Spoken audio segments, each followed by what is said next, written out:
meet Ronnie.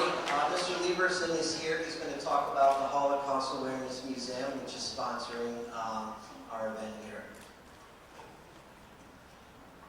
Thank you for having us. My name is Mark Lieberson. I'm a volunteer with the Holocaust Awareness Museum and Education Center, known as HAMMOC, which is located near Philadelphia. It's about 30 minutes away.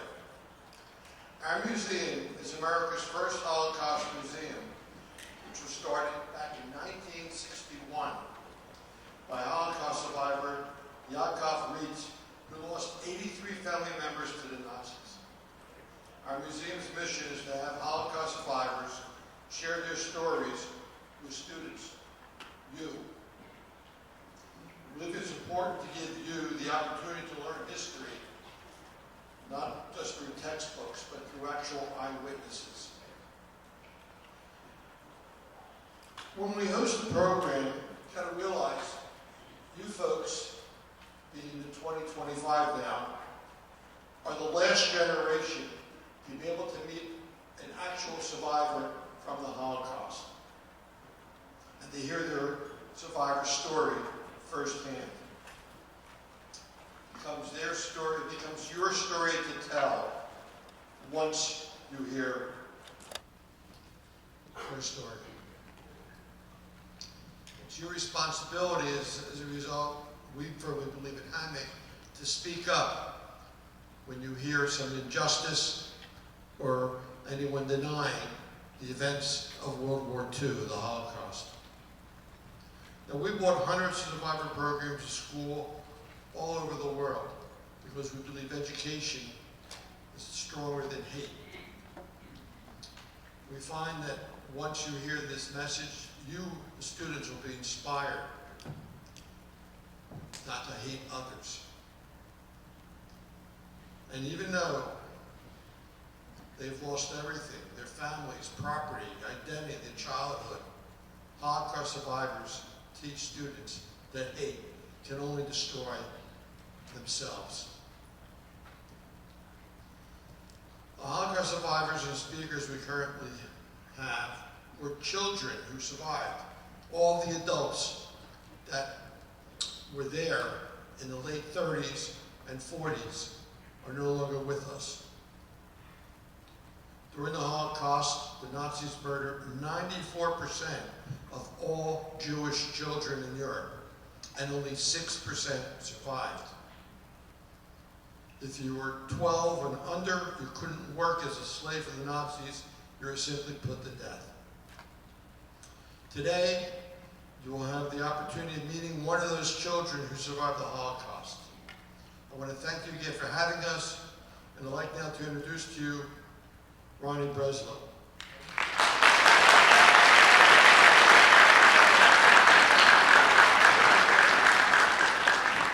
Good afternoon, everyone. I'm really glad to have this opportunity to share my story with all of you. Sadly, it looks to me like the growth of anti-Semitism is with us once again, especially in our colleges. So let's travel back together, back to Germany, to the early 1930s. This, of course, is a map of Europe, and Germany is in the brown. This is my very favorite picture of my mother. Mom was born in Germany, in the northern part, in a small town called Milan. Here she is contemplating her future. She told me that prior to Hitler coming to power, she led a very happy life in Germany. This is just her older. To my right is her younger sister Liesl, Mom, older sister Idel, and her best friend Selma. The older sister Idel, plus her husband Otto and their daughter Helga, my cousin. She wanted so much to be a ballerina, but they were never able to get out of Germany in time as was the vast majority of my own family. They were stuck and they were murdered by the Germans. Now we're traveling south, because that's where Dad lived. Dad was the middle of three boys.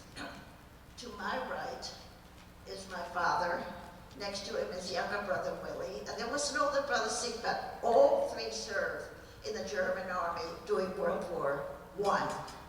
Notice the Iron Cross. Dad got that for bravery, fighting in France. Of course, he fought on the German side.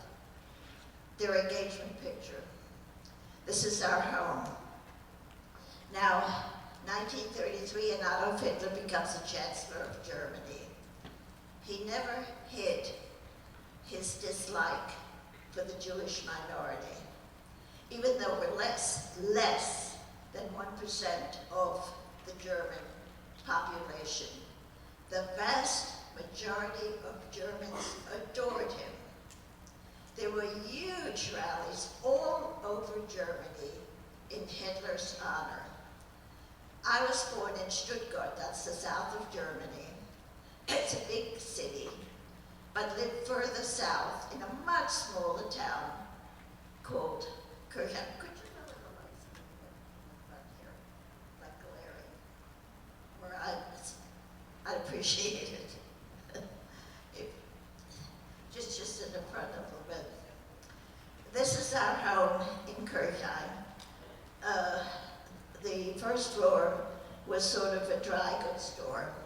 The second floor, our residence, and way up top was rented out to an older German couple.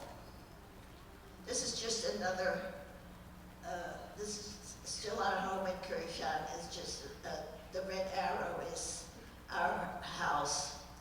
Now, I know this looks a little funny, but remember, we're talking about the early 1930s. This was our main street.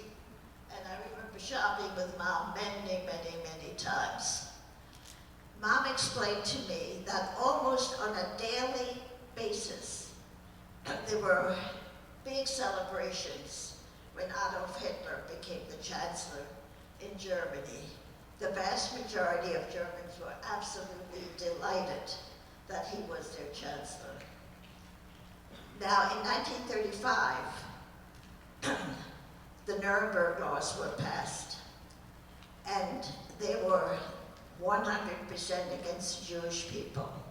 I'm only going to touch a few that affected me. The first law that affected me was that no non-Jew should be working in a Jewish home. We had a live-in housekeeper, her name was Sophie. She and I shared a bedroom, ate a lot of meals together. She was my best friend. And when she left us, it was my first heartbreak. Another law. Non-Jews should not be shopping in a Jewish store. I remember curled up on the windowsill in front of our large display window watching two members of the Nazi party in full uniform, rifles slung over their shoulders, marching back and forth. Needless to say, no customers came, and it was the end of Dad's business. This is not our store in Kirchheim, but another Jewish store.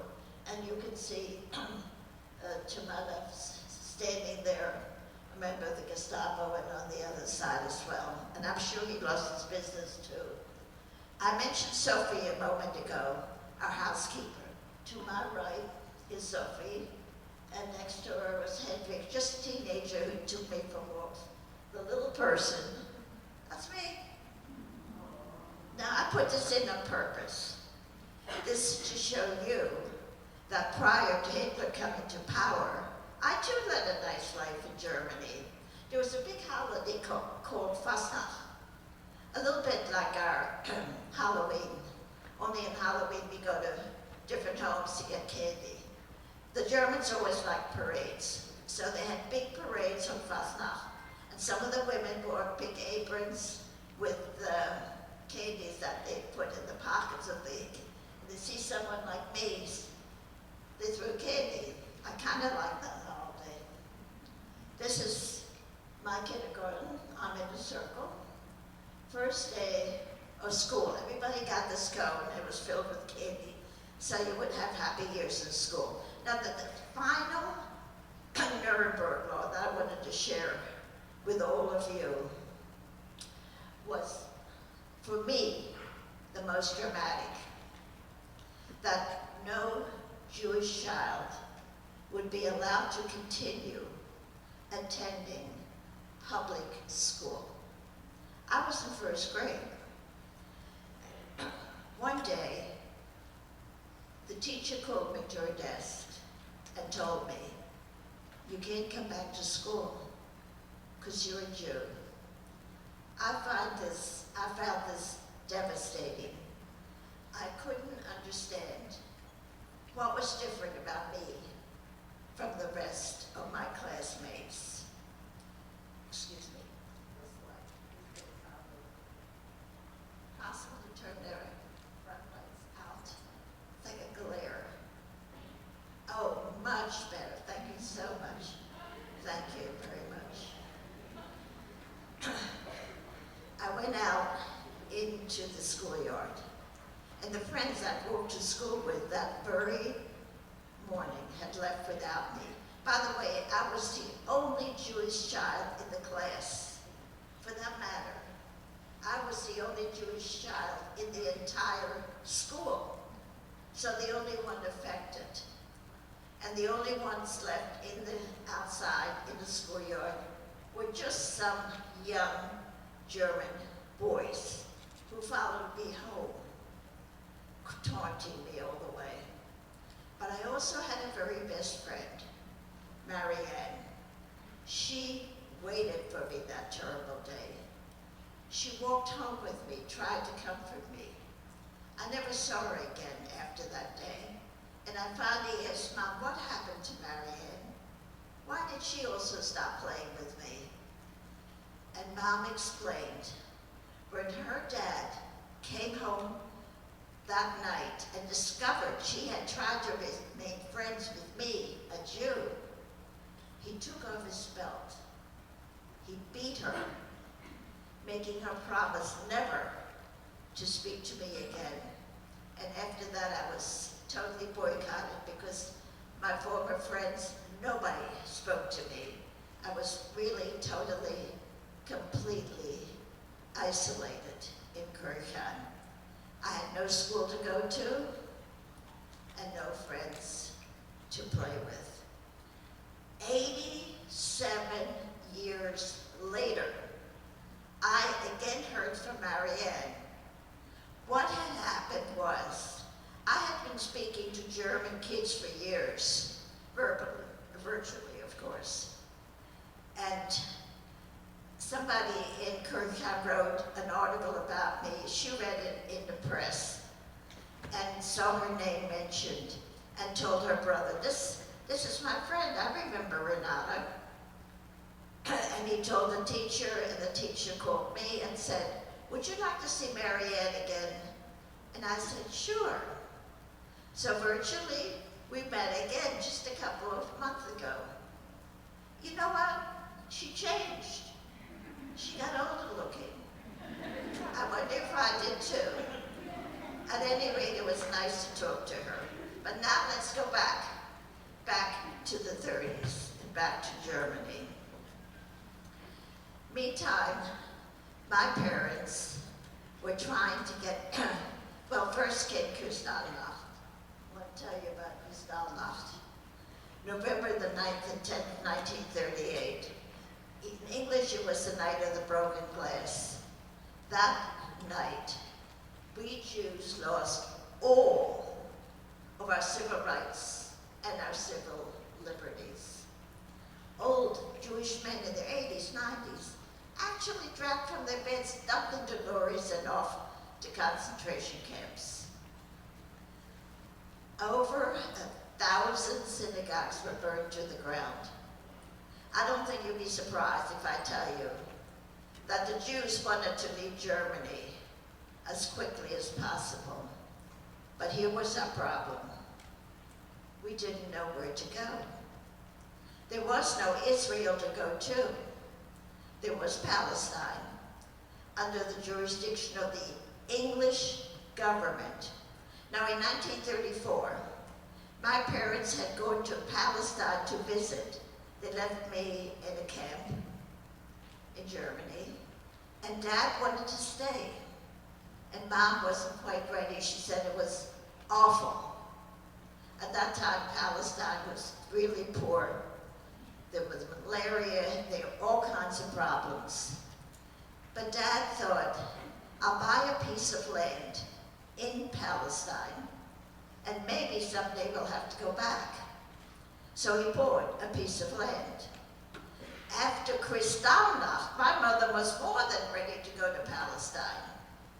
And the English government would not allow us into Palestine, even though Daddy had proof that he had purchased land in Palestine. They didn't care. Most of the German Jews wanted to go to Palestine, but the British government would not allow them entry. History could have been changed.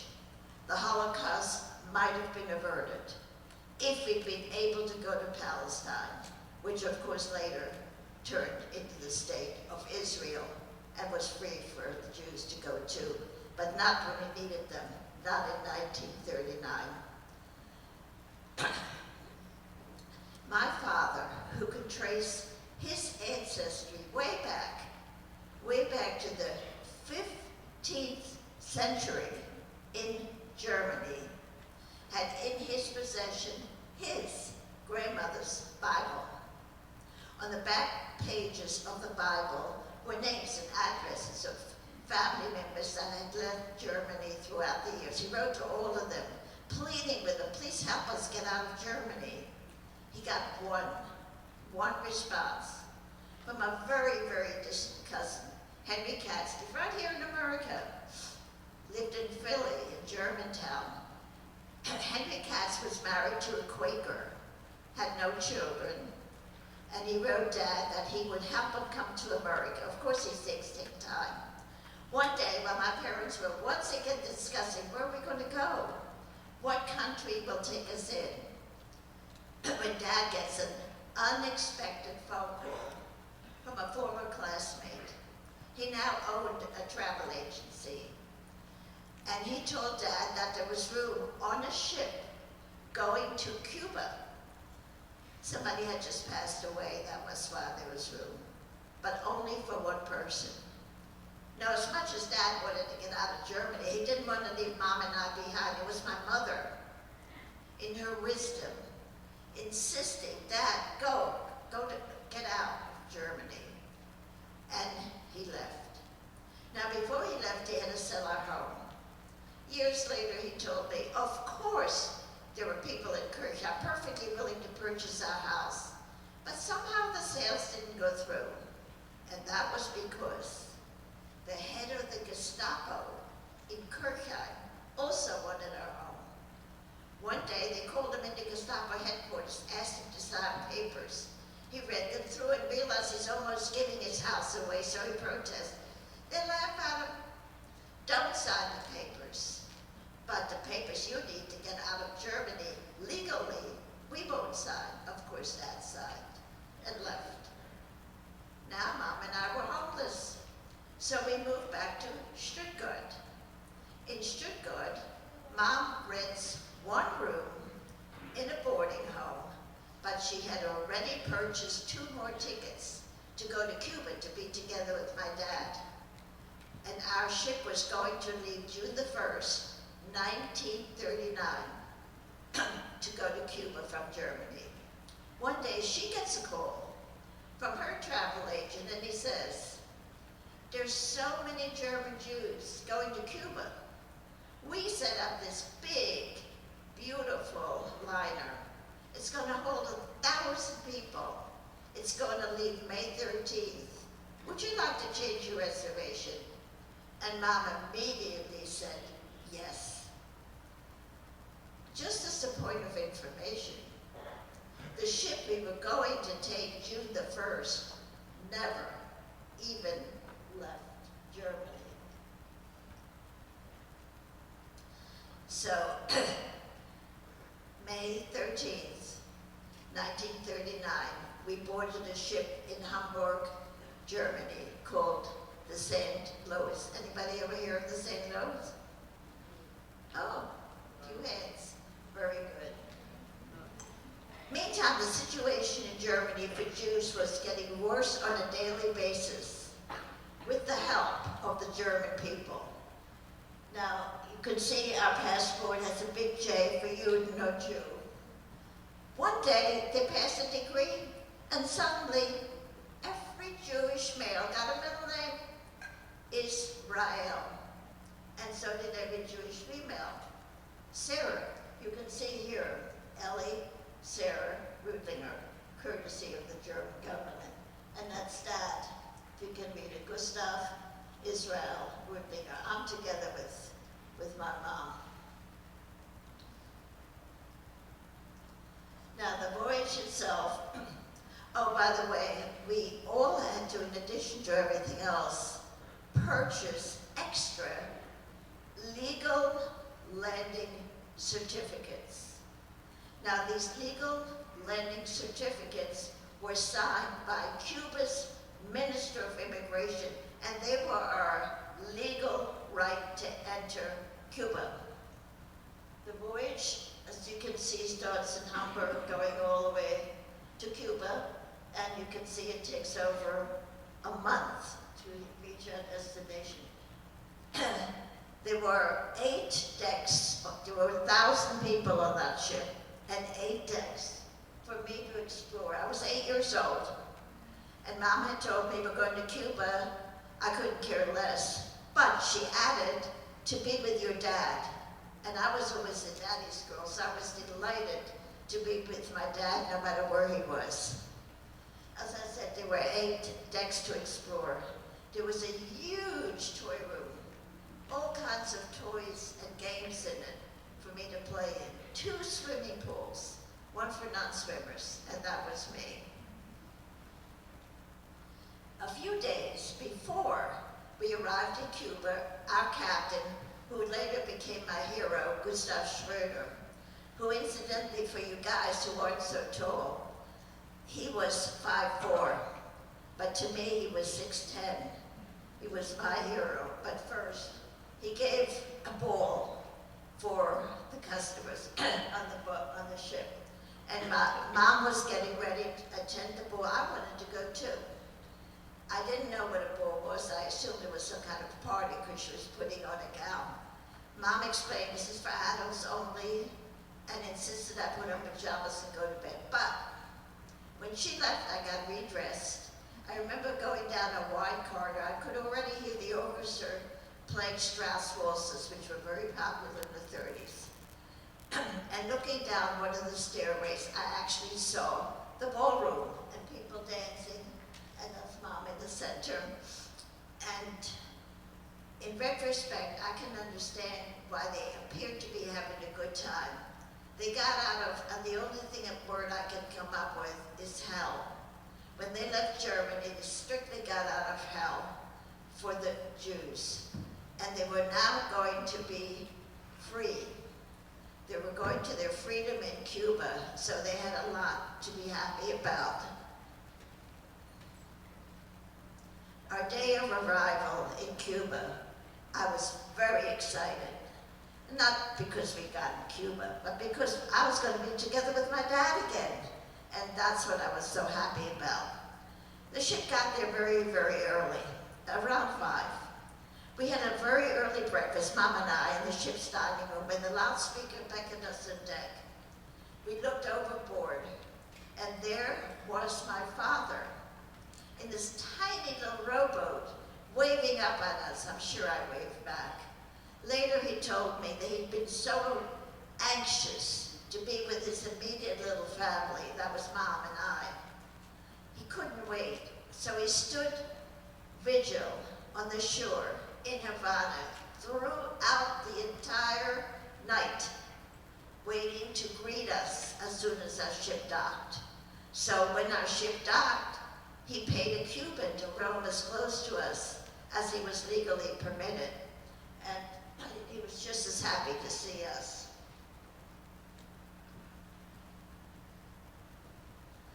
Now, every day I would say to my mother, "When are we getting off the ship?" Our suitcases were in front of our cabin doors. We were all ready to depart.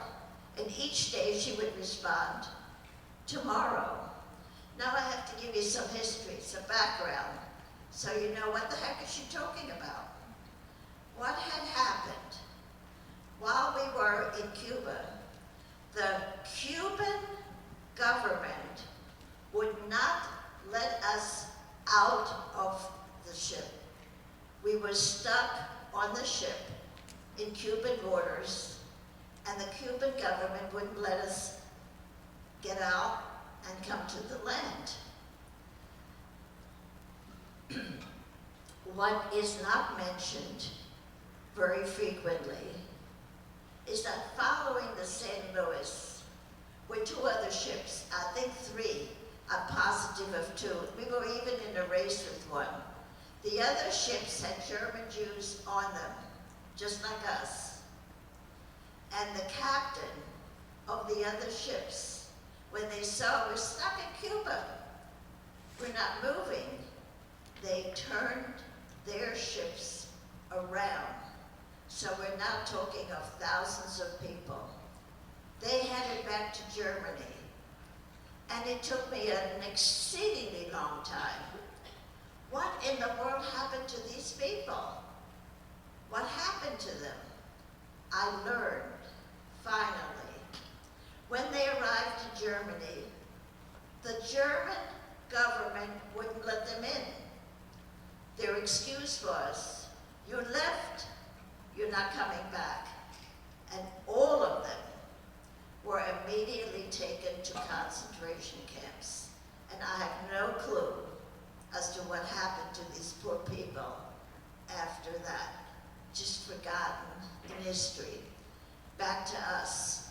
Our captain, Gustav Schröder, was getting cablegrams from the German government. Bring the ship back to Germany. According to my mom, he met with the passengers, the adults, and he told them, "No matter what happens to me, I will never, ever bring you back to Germany." Now this was a young guy, Gustav Schröder, and he had a young wife and two twin girls in Germany waiting for him. But he promised he would never bring us back to Germany. And he didn't. Instead, he sent cablegrams to the American government under the leadership of your President Roosevelt, at the Democratic Roosevelt at the time, pleading with them to allow us entry into America. And Roosevelt never acknowledged even receiving the statements and, of course, did not respond to them. It became a worldwide story. Here was a ship that had nowhere to go. Cuba wasn't accepting them. America wasn't accepting them. Canada was the next country to say no to us. So no country wanted us. So as I said, it did become a worldwide country. That's Dad getting a briefing as to what is happening to us. This is from Switzerland, front page, like our papers here, like our Inquirer. It just shows, we're in a circle up there. A friend sent it to my mother to show that the story of the St. Louis was in the Swiss news. In other words, the entire world knew there was a ship, the St. Louis, stuck in Cuba, and yet nobody wanted to help us. Remember, there was no Israel to go to. This is my hero, Captain Gustav Schröder, who would not take the ship back. Now, finally, the day came, we had to leave. Now let's go back to the ship, back to leave. Remember, I'm just 8 years old at the time. One day, I'm playing on deck, and I feel the lurching of the ship, and I realize we're moving. So I panic. I rush into Mom's cabin, only to see her crying on her cot, sobbing uncontrollably. So I wander up on deck, and I see the adults, men and women, and they're crying. Now I'm 8 years old. I don't know anything. I know we're leaving. I mean, that was obvious. I also know my dad is not with us. I know my dad's in Cuba. I had no clue. Where are we going? I would have been even more scared if I realized my mom had no clue as to where we were going. And our captain, Gustav Schroeder, he didn't know where to take us. We passed the Miami coast so close that every passenger aboard the St. Louis could easily see the shimmering lights of Miami Beach. That's how close we came to Miami. One final cablegram, it's all proven, came to your president, pleading with him to allow the 200 kids altogether, of course that was one of those 200, to allow the 200 kids sanctuary right here in America. No response. I think there was a response this way. Coming directly from Miami Beach was a U.S. Coast Guard cutter with guns. I remember waving to the captain. I was sure, remember I'm only 8, but I was sure that he was here to help us. I didn't know then that he had orders to get the ship out of U.S. waters pronto, which he did. We then began to circle the Atlantic Ocean while our captain is trying to find a place for us to go. Finally, the entire ship went to Antwerp, Belgium. And then Mom sends a cablegram to Dad who's in Cuba. We landed safely in Antwerp. I'm ahead of myself. Now, a Mr. Trooper, who was the head of an organization called the Joint Distribution Committee, not in America, in France, was able to find 4 countries to take in the passengers: England, Holland, Belgium, France. Of course, if you know your history, you know that Holland, Belgium, and France were overrun by Germans. England was not. I remember when the ship docked that there were people getting off the ship. Now I know, of course, that they were going to England, roughly around 250, and I'm happy to say they reached England safely and they survived.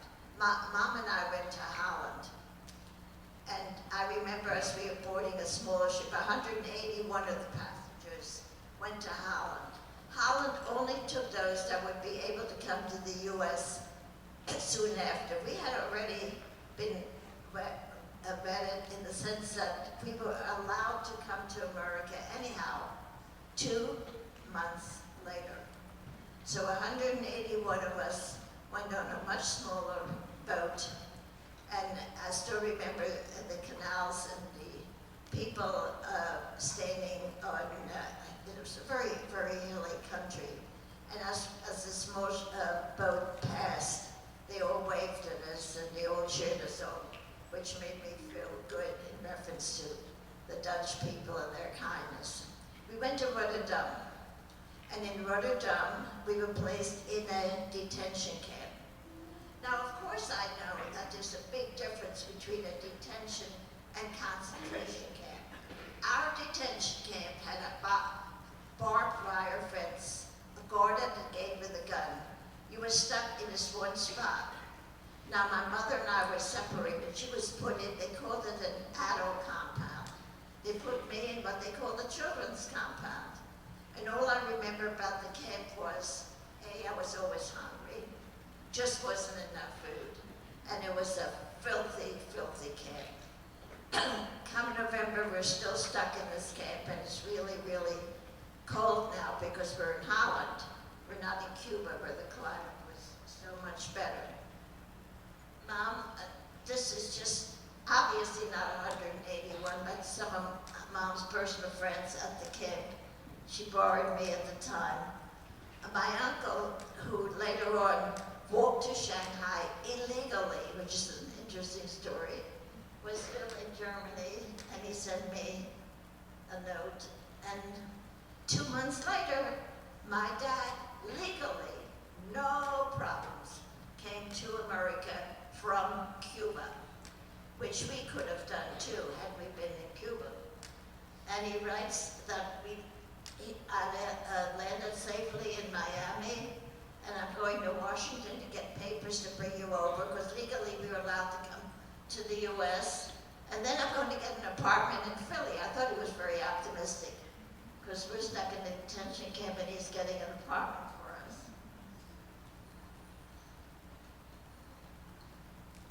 Anyhow, my mom gets the proper papers. Remember, we're in the Rotterdam West detention camp, and the commander, the person in charge, gives her permission to leave. And she goes to the American consulate, who is in Rotterdam. And Mom was very apolitical, but she told me once that the biggest anti-Semite she ever met in her entire life was that American consulate in Rotterdam. What he told her to do was that there's no more ships leaving Holland for America. He told her to wait in the camp until the war's over. Now you understand there was no war in Holland, but the Dutch people, leadership seemed to know that the Germans would be coming in, and then of course there would be a war. So Mom, and he told her there was nothing he could do to help her. Luckily for her, she spoke to the commander, the person in charge of the detention camp, who also happened to be a captain in the Dutch Navy. And he got her passage back in Belgium. And the two of us left for Belgium. And there we had a wonderful surprise. Mom's younger sister, the one you saw on the motorcycle, not the older one, she died. And her husband were waiting also in Belgium to take the same transportation, the same ship we would be taking to come to America. And my uncle had been on Kristallnacht. He had been taken to a concentration camp in Germany, which is another story that I don't have time to share, but they were heinous, absolutely heinous. But here we were together, and for me there was a little dividend in there, because my aunt and uncle, they were first class and we were third class. We were lucky to get on the ship at all. So every morning I would walk up to first class, remember I'm only 8, and I would have all my meals with my aunt and uncle. Mom had to stay downstairs. Mom's explaining to me, you're going to America now. You're going to be with your dad. And I clearly understood that my parents loved me. I knew that. But I also knew there are circumstances in life beyond the control of your parents. And I kind of thought we were in that situation. I didn't believe a word my mom said. But I was smart enough not to verbalize this. I just thought it to myself. It wasn't until we reached New York Harbor and I got off the gangplank and I see my dad running toward me from American shore. I knew that Mom had been telling me the truth. He picks me up, twirls me around, and he says, and he was so happy to see me, yes. Then I looked around, this is New York Harbor, and I see people running in all directions. In Europe, everybody moves at a much more leisurely pace. But here, I said to Dad, where's everybody going? What's wrong? And he just laughs. He says, this is America. And boy, I sure know how very, very lucky I am to be in this wonderful country we call the USA, where we still have our freedom. But I caution all of us, including me, that we have to be exceedingly careful, exceedingly cautious, that we don't lose this very, very precious gift called freedom. God bless America. Thank you.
Question is, what year did you come to America?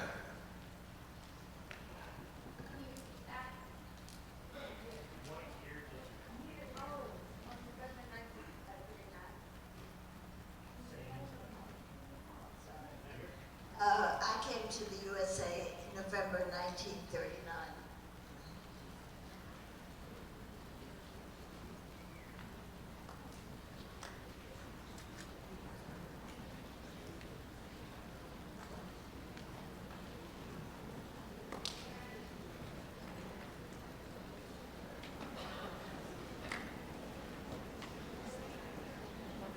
What kind of food did you eat when you were on the ship, or what food was provided on the ship to St. Louis?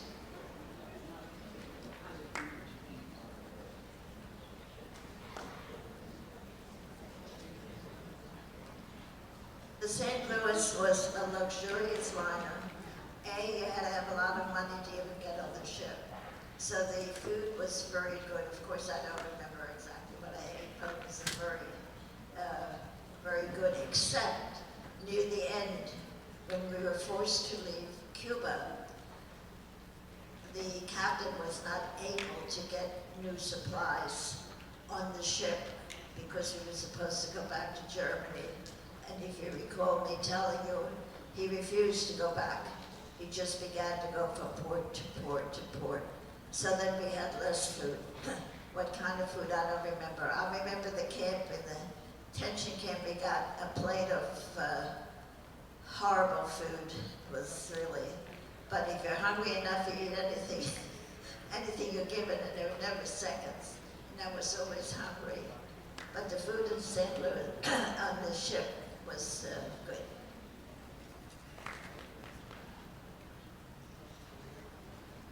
Was the captain of the ship who refused to turn around and go back to Germany, was he Jewish? No, I'm so glad you asked that question. It was a wonderful question. She asked me about the captain. The captain, Gustav Schroeder, after he dropped us off in Antwerp, Belgium, he, with the ship and the crew, went back to Germany. And you know, nothing happened to him.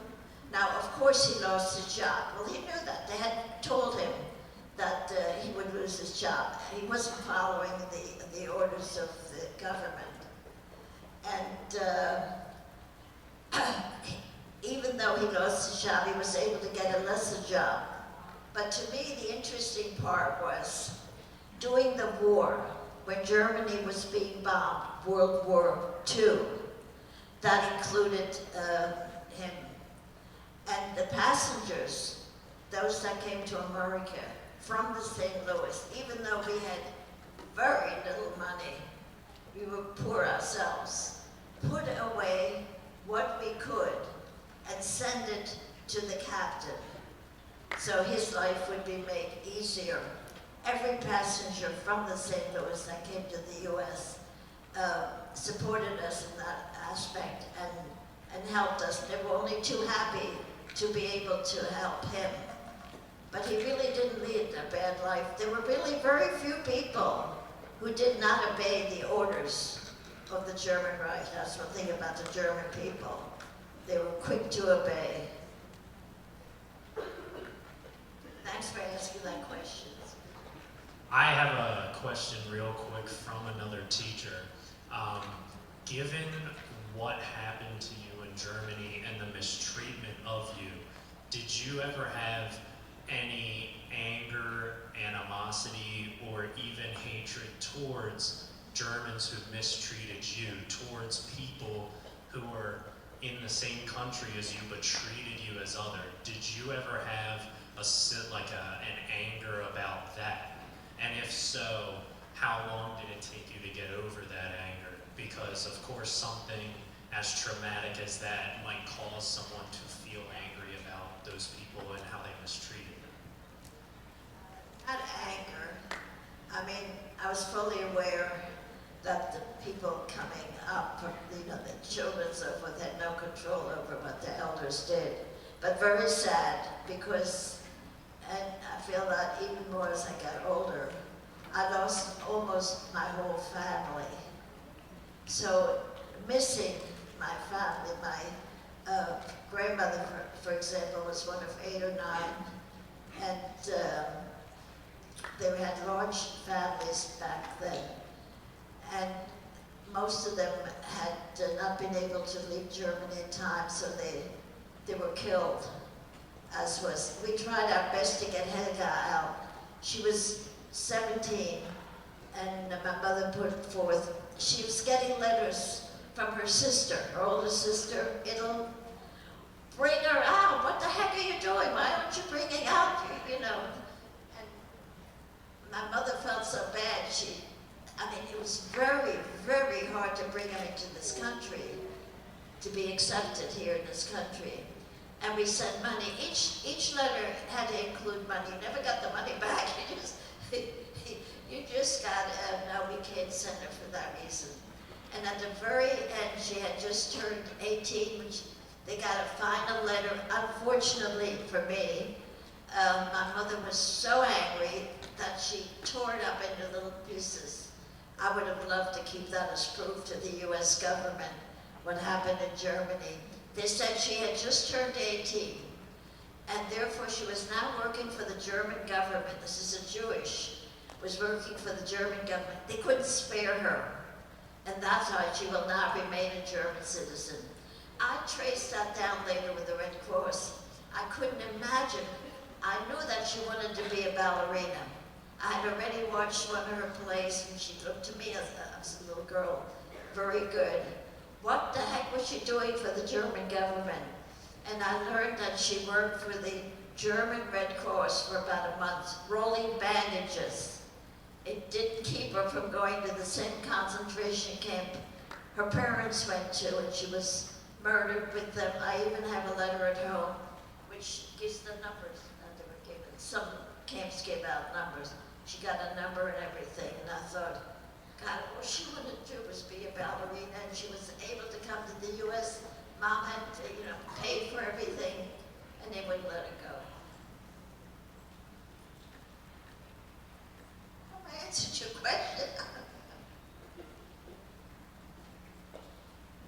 A question here. How did you learn English? Oh, that was my lovely experience in the USA. We were talking about it. We were here a couple of weeks. I didn't know one word of English. And Uncle Henry's wife, the Quaker, worked at the Mifflin School. She was a kindergarten teacher. She said, she called me the refugee kid. She said, this refugee kid needs to go to school. Remember, I'm thrown out of first grade in Germany. I've had no education since. We came here, and before in Holland, there wasn't any schools and so forth. So she thought she would take me to her school. That's the Mifflin School. And they put me in 3rd grade, because at my age, 9 years old, 3rd grade. I didn't know a word of English. I sat in the last bench at the very end at the desk, and someone in front of me passed me a paper to fill out. The entire year I sent back an empty paper, not knowing English. And believe it or not, the teacher gave me an S, that's satisfactory, in all the subjects, and I did nothing. When I was put into 4th grade, I learned how to do nothing. So I did nothing in 4th grade either. Meantime, I had no friends, and that's not because the girls weren't trying to be friendly, but they spoke to me and I couldn't speak in English, so, I wasn't speaking to them, so they sort of left me alone. So I didn't learn anything. Luckily for me, Dad moved to Feltonville and opened a small store, and I went to another school there, and I was put in 5th grade. I keep being promoted. And the teacher actually took a personal interest in me. I had to stay after school. For a while there, I really hated her until I got a little smarter and realized that she was helping me. But she did something for me which I appreciate to this day. She took me across the street and had a library. I had no clue what a library even was. That you could go in, you could actually take out a book and bring it back. It didn't cost you any money. And that entire summer I spent at the library with an English dictionary and a German dictionary. And I started to read books whenever I felt like, because I could take up any book and read it there. And it took me a long time just to get a page in order to understand the plot. I had certain words I had to remember. That's how I learned English back in 5th grade.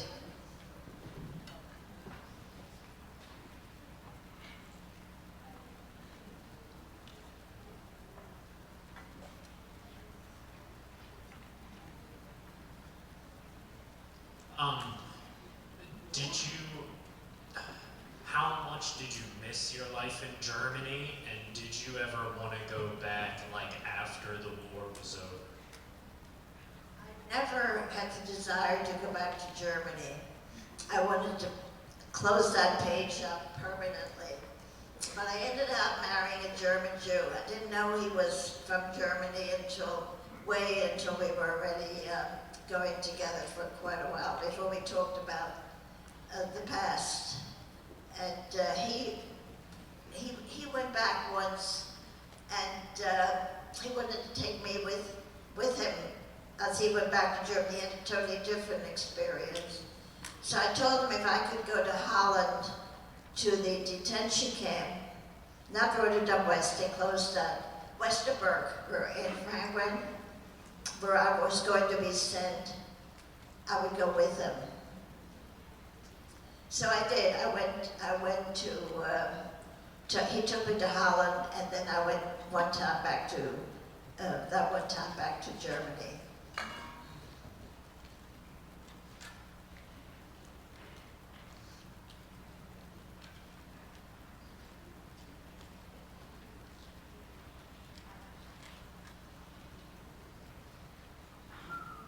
So he wants to know a little more detail of before the Nazis took power, how Germany was. And you were a little young, obviously, but just a little more detail on Germany before the Nazis took power.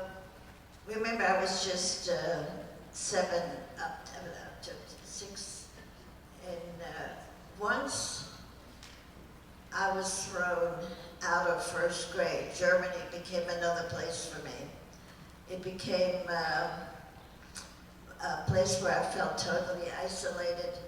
I never could understand why my former friends who I had played with on a daily basis ignored me completely.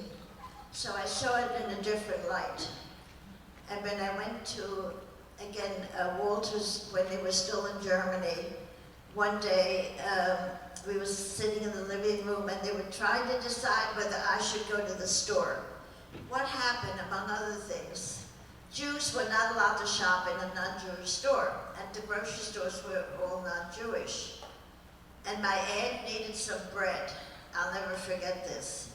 I was 6, and they wanted to know whether they should send me to the store, I didn't look Jewish, and get the bread. I was scared stiff, but I knew they needed the bread, and they couldn't go because they were Jewish and they looked Jewish, and the people would wait on them. So I went to the store, and nobody paid the slightest attention to me. I mean, I gave my order, which was bread, and I forgot what else I purchased. And again, nobody paid attention to me. They gave me what I wanted. I paid for it with the money I got from Lisa, and took it. But I never forgot that this German store simply wouldn't wait on us because we were Jewish. A couple more questions. So a good one over here was, when you arrived in the United States, how was the treatment there? So how was your treatment getting into the United States, and how is that different from obviously your treatment in Germany?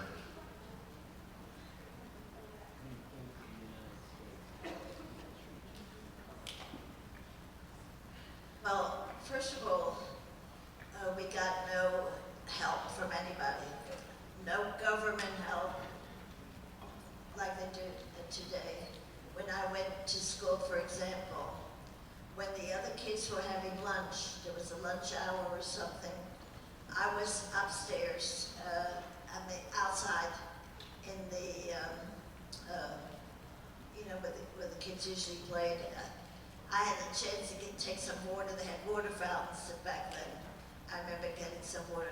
But I was hungry, and I was really left alone. In the school, to this day, I blame the Mifflin School for not paying more attention to me. I shouldn't have been in third grade. I really deserved a special kind of a single teacher to work with me a little bit.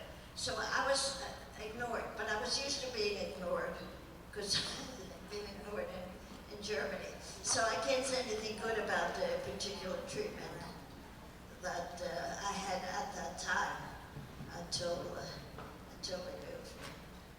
I knew English better.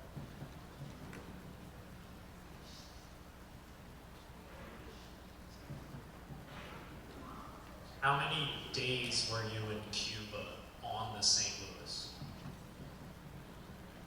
No, I don't even remember the question. A couple of weeks, I think.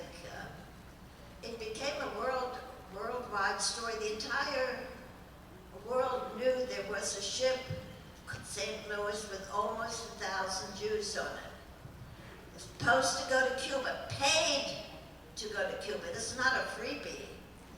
We paid, and then we had the extra papers we had to sign. We paid for those too. But the Cuban government just decided not to accept the passengers. And my father had no problem going to Cuba. So I'm not really sure of how long it was. It was a very difficult time because the passengers are worried about going back to Germany. It was Gustav Schröder, the German captain, who wouldn't take the ship back. You've got to remember that. Because I wouldn't be here telling you my story if Gustav Schröder had done what he was supposed to. Bring the ship back to Germany. We probably would have been put in a camp like the other ships that you never even heard about, and I didn't either until I read about the race of another ship with the St. Louis, and I knew that had to come from somewhere, and I had to actually study it to understand what had transpired there. And so, with our last question, somebody asked, in the United States, when you came, segregation was still a thing in the United States. So what were your opinions on segregation?